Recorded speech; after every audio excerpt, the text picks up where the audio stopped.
bahasa Indonesia. Satu nusa, satu bangsa, Bhinneka Tunggal Ika. Satu nusa, satu bangsa, jagalah Pancasila. Satu nusa, satu bangsa, ingatlah Sumpah Pemuda. Ketika kemudian nama Anies diajukan oleh Nasdem, ada satu perbedaan harus kita garis bawahi di antara Anies dengan Jokowi.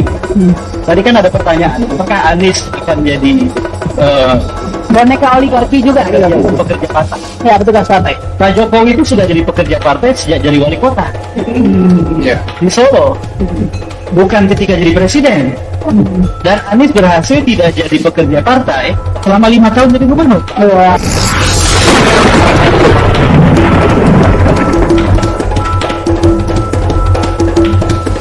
Kemudian nama Anies diajukan oleh Nasdem. Ada satu perbedaan harus kita garis bawahi di antara Anies dengan Jokowi. Tadi kan ada pertanyaan, apakah Anies akan jadi boneka oligarki juga? Pekerja partai. Ya, petugas partai. Pak Jokowi itu sudah jadi pekerja partai sejak jadi wali kota di Solo, bukan ketika jadi presiden. Dan Anies berhasil tidak jadi pekerja partai selama 5 tahun jadi gubernur.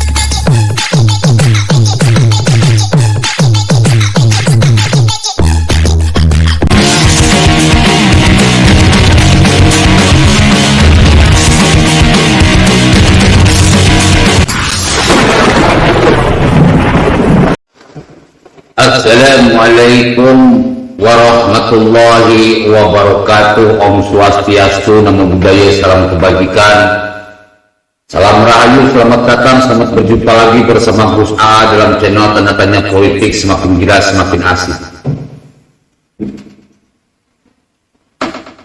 Bapak Ibu mungkin tahu siapa Eet Saipullah. Eet Saipullah ini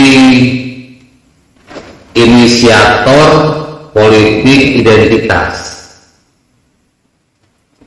Jadi dia ini salah seorang akademisi, politisi yang memang bacotannya itu sangat berharga bagi Anies Baswedan. Karena sesama akademisi, sesama politisi, akhirnya bahu-membahu, bantu-membantu. Jadi si Eet Saipullah ini dulu itu sampai bisa menganalisa kalau melawan Ahok dengan cara yang jujur, gak akan bisa. Anies maupun AHY pasti kalah. Dengan cara adu pemikiran pasti kalah. Adu frustasi pasti kalah. Melihat rekam jejak Anies cuma sebagai mantan kecatan, mantan menteri kecatan, maka FPP menyimpulkan bahwa kalau Anies dan AHY pengen menang, harus melakukan politisasi agama.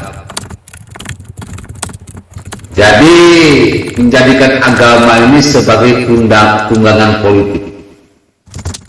Masjid dijadikan tempat kampanye, tablik akbar dijadikan tempat kampanye. Pokoknya hal-hal yang berbau agama itu harus disusupi dengan kampanye-kampanye. Dan juga kalau dibutuhkan itu harus ada pergerakan untuk demo yang atas namakan agama. Karena agama ini masalah yang sensitif, yang paling mudah, paling murah menggerakkan orang, apalagi umat Islam, paling mudah banget dibohongi, dikibuli, dikadali. Jadi Saifullah ini inisiator politik identitas yang dilakukan oleh Anies Baswedan selama ini. Jadi Saifullah ini inisiator politik identitas yang dilakukan oleh Anies Baswedan selama ini.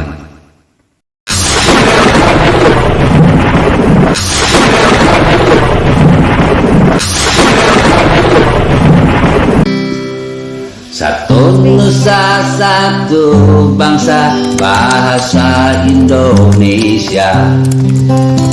Satu nusa, satu bangsa, Bhinneka Tunggal Ika. Satu nusa, satu bangsa, jagalah Pancasila. Satu nusa, satu bangsa, ingatlah Sumpah Pemuda.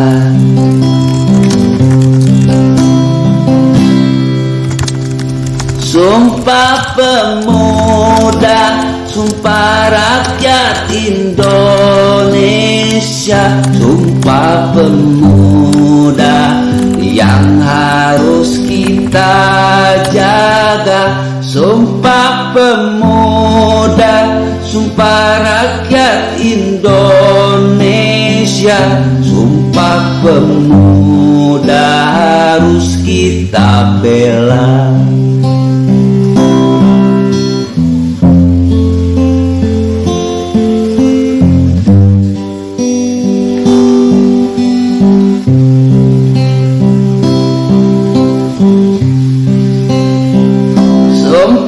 Pemuda, Sumpah Rakyat Indonesia. Sumpah Pemuda harus kita bela. Sumpah Pemuda, Sumpah Rakyat Indonesia. Sumpah Pemuda harus dijaga.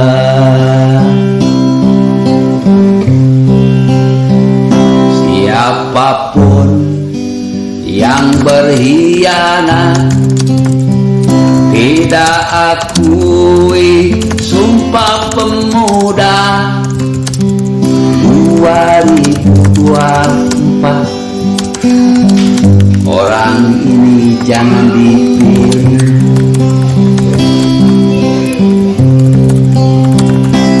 Wan Abud buang ke tempat sampah. Siapapun yang berkhianat, tidak akui Sumpah Pemuda 2024. Orang ini jangan dipilih.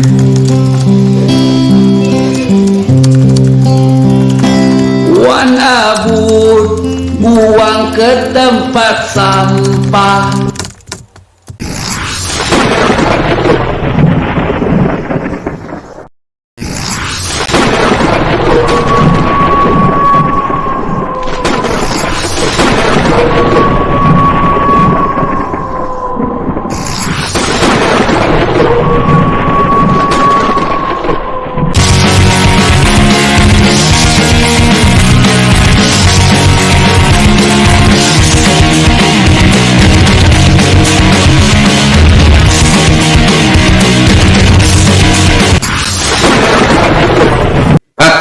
Saifullah, Jokowi ini adalah pekerja partai dan dia sudah menjadi pekerja partai sejak jadi wali kota Solo, bukan ketika menjadi presiden.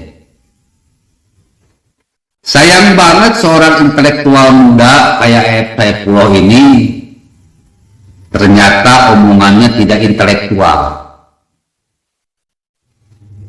Omongannya bebal, menyesatkan, tidak berdasar, dan omong kosong. Dia tidak bisa membedakan antara pekerja dengan petugas.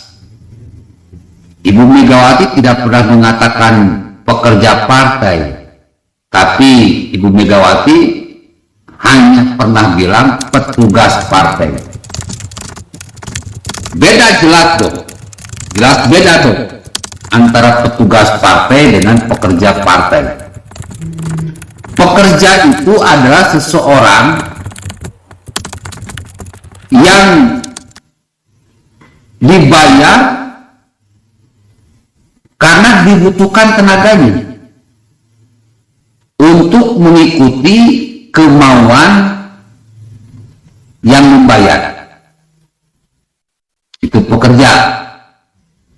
Jadi harus tunduk patuh kepada yang bayar. Sementara petugas partai atau petugas adalah seorang profesional, di mana kemampuannya ini atau keprofesionalannya ini dibutuhkan oleh seseorang. Jadi seseorang harus membayar kepada petugas sesuai yang petugas mau.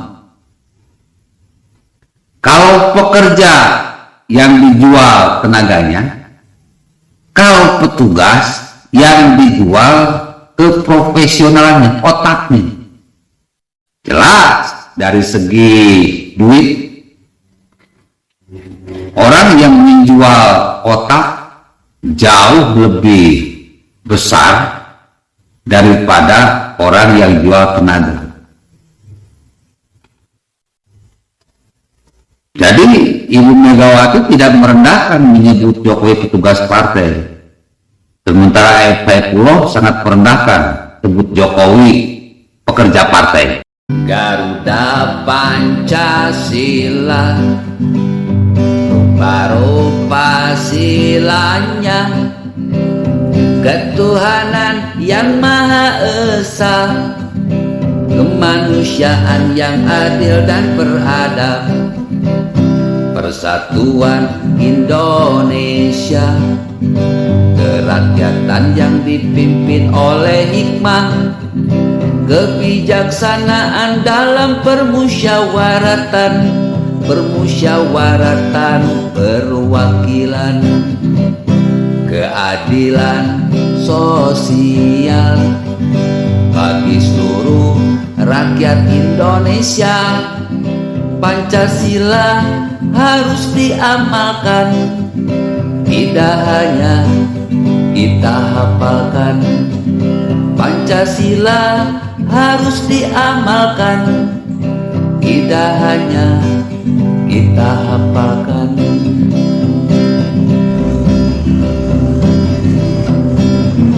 Pancasila nyawanya Bhinneka Tunggal Ika, Bhinneka Tunggal Ika, nyawanya Pancasila, Pancasila nyawanya Bhinneka Tunggal Ika, Bhinneka Tunggal Ika, nyawanya Pancasila. Pancasila nyawanya Bhinneka Tunggal Ika, Bhinneka Tunggal Ika, nyawanya Pancasila, Pancasila nyawanya Bhinneka Tunggal Ika, Bhinneka Tunggal Ika, nyawanya Pancasila. Pancasila nyawanya Bhinneka Tunggal Ika, Bhinneka Tunggal Ika, nyawanya Pancasila, Pancasila nyawanya Bhinneka Tunggal Ika, Bhinneka Tunggal Ika, nyawanya Pancasila. Pancasila nyawanya Bhinneka Tunggal Ika, Bhinneka Tunggal Ika, nyawanya Pancasila, Pancasila nyawanya Bhinneka Tunggal Ika, Bhinneka Tunggal Ika, nyawanya Pancasila. Merdeka!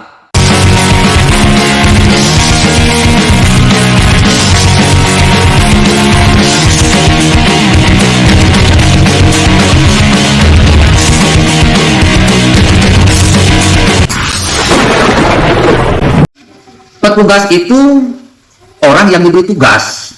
Oleh siapa? Bisa oleh instansi, bisa oleh birokrasi, bisa oleh perusahaan yang terkait. Karena dia ini diberi tugas, berarti dianya orang pilihan, orang kepercayaan. Tidak sembarangan orang bisa jadi petugas, terseleksi dengan baik. Gajinya jelas, yang namanya petugas pasti jauh lebih besar daripada pekerja. Karena petugasnya orang yang punya kredibilitas, punya profesionalisme, yang memang diakui dan dibutuhkan oleh instansi, oleh birokrasi, ataupun oleh perusahaan. Ini petugas. Tidak sembarang orang menjadi petugas. Makanya ada petugas kepolisian. Tidak sembarang orang bisa jadi polisi. Ada petugas KPPS. Tidak sembarang orang bisa jadi petugas KPPS. Ada petugas kesehatan. Tidak sembarangan orang bisa menjadi petugas kesehatan. Karena orang-orang terpilih, bro. Sementara pekerja itu dia orang yang bekerja. Yang bekerja fungsinya cuma untuk membantu perusahaan, membantu instansi, membantu birokrasi. Dia pekerja saja cuma membantu aja.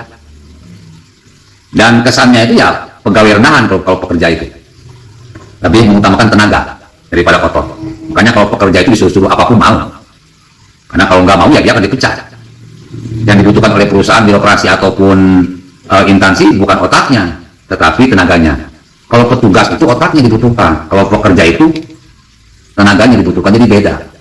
Jadi ketika EFT mengatakan bahwa Jokowi ini merupakan pekerja partai, ini penghinaan yang sangat serius, pelecehan yang sangat serius terhadap kepala negara, yaitu Jokowi. Nauzubillah summa nauzubillah.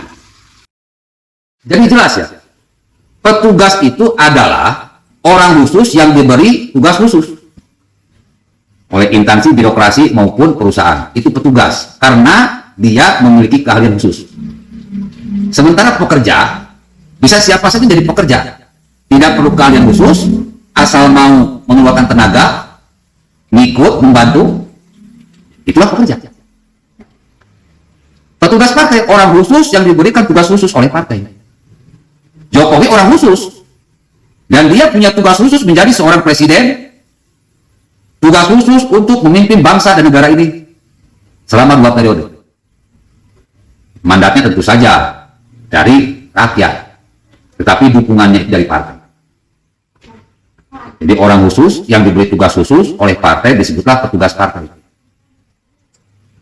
Karena Jokowi orang PDIP, jadi Jokowi diberikan tugas khusus untuk memimpin bangsa dan negara ini oleh partai pengusungnya.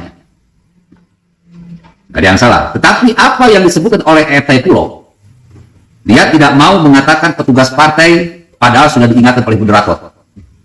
Dia kekeh dengan omongannya semula bahwa Jokowi adalah pekerja partai. Jelas ini merendahkan, jelas ini menghinakan, jelas ini melecehkan. Siapa yang menghina Jokowi, siapa yang menghina presiden, berarti dia sama dengan menghina dan merendahkan seluruh rakyat Indonesia dari Sabang sampai Merauke.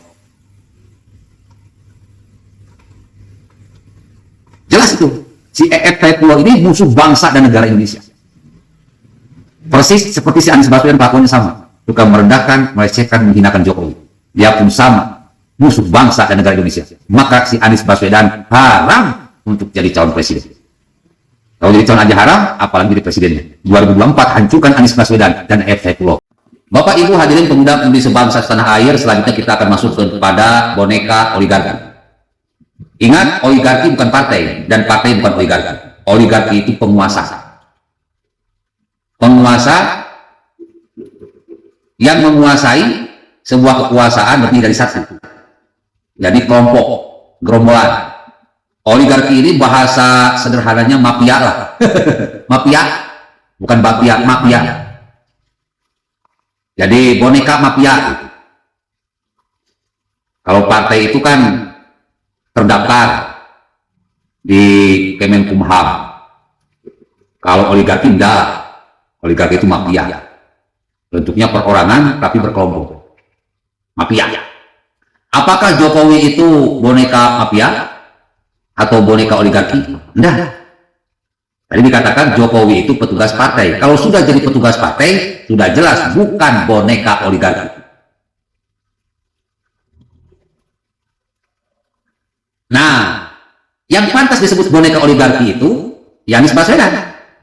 Dia petugas partai bukan, dia pekerja partai bukan, dia anggota partai bukan, tapi dia ingin berkuasa. Punya kemampuan khusus kagak, punya tugas khusus kagak. Lalu siapa dia ini? Ya dia ini bonekanya oligarki, bonekanya para mafia. Siapa saja? Ikhlas, Cendana, Kala, Bakri. Itu bukan partai.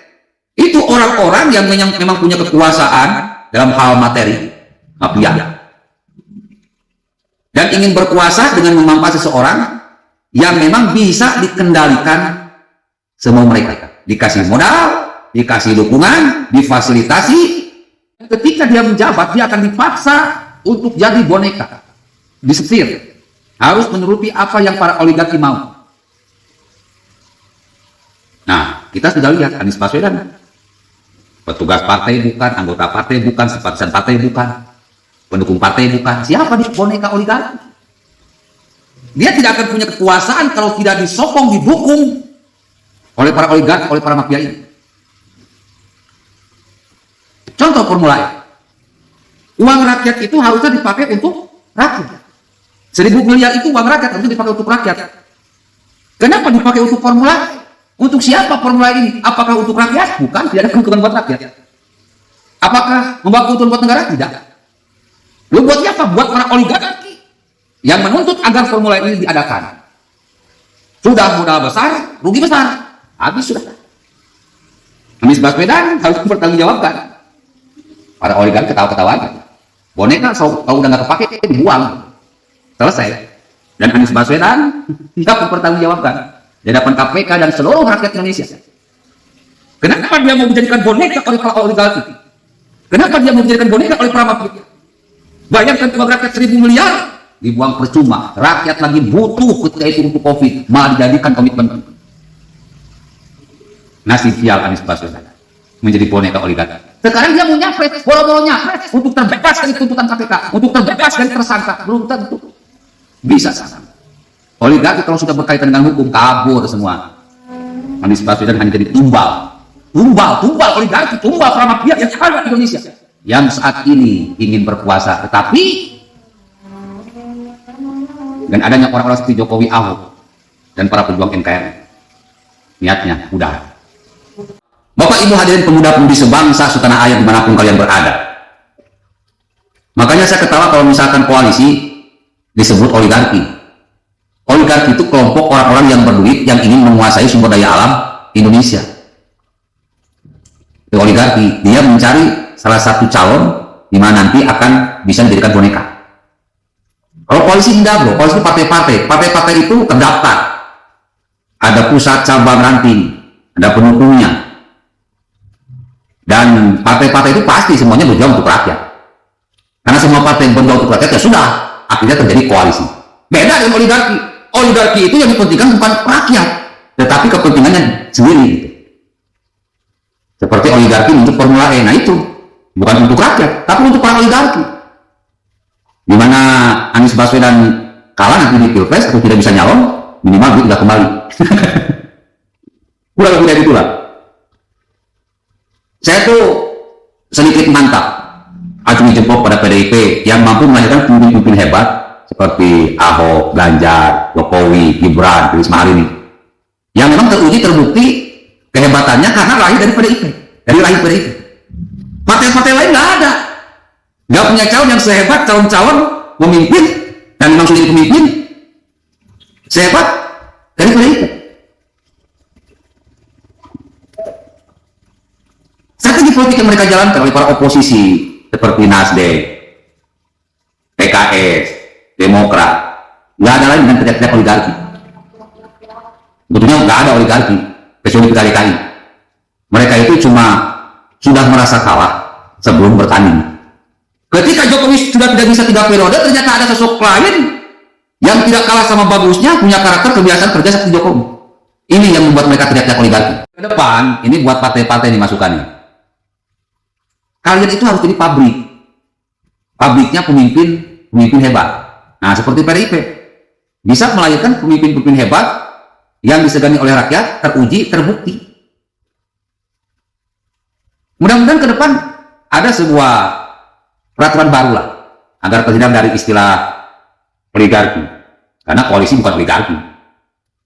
Partai-partai tersebut harus